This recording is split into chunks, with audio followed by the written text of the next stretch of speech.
Emotions are the end product of past experiences. So the moment they recall those memories of their problems, they all of a sudden feel unhappy, they feel sad, they feel pain.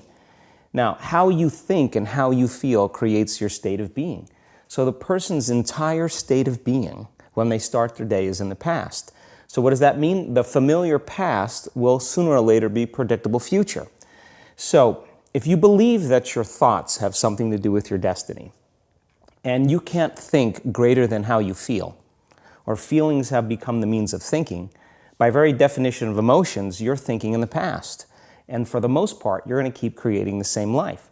So then people grab their cell phone, they check their WhatsApp, they check their text, they check their emails, they check Facebook, they take a picture of their feet, they post it on Facebook, they tweet something, they do Instagram, they check the news, and now they feel really connected to everything that's known in their life.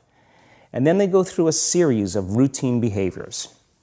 They get out of bed on the same side, they go to the toilet, they get a cup of coffee, they take a shower, they get dressed, they drive to work the same way, they do the same things, they see the same people, they push the same emotional buttons, and that becomes the routine, and it becomes like a program.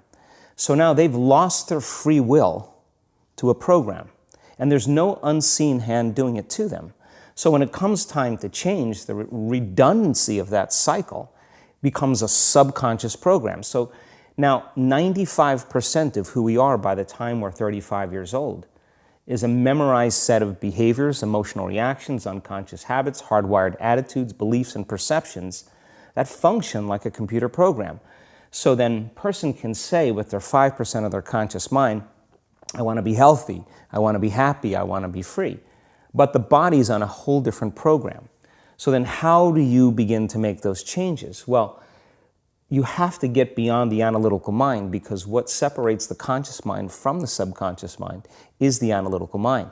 And that's where meditation comes in, because you can teach people through practice how to change their brainwaves, slow them down.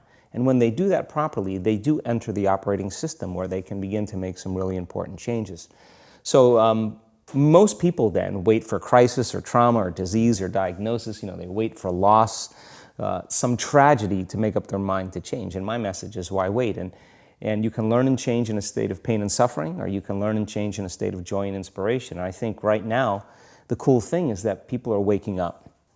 That's really interesting, and where I found the deepest hooks into how powerful this can be for somebody is when you talk about trauma, and you've talked about how people experience a traumatic event, but they then basically rehearse it, and how that then has this knock-on effect. So what is that? Why do people find it so hard to get past trauma? Well, the stronger the emotional reaction you have to some experience in your life, the higher the emotional quotient, the more you pay attention to the cause. And the moment the brain puts all of its attention on the cause, it takes a snapshot, and that's called a memory.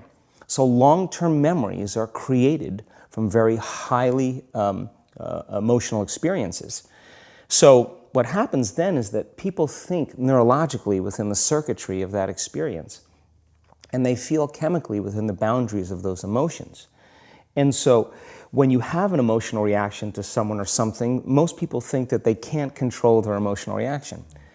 Well, it turns out if you allow that emotional reaction, it's called a refractory period, to last for hours or days, that's called a mood.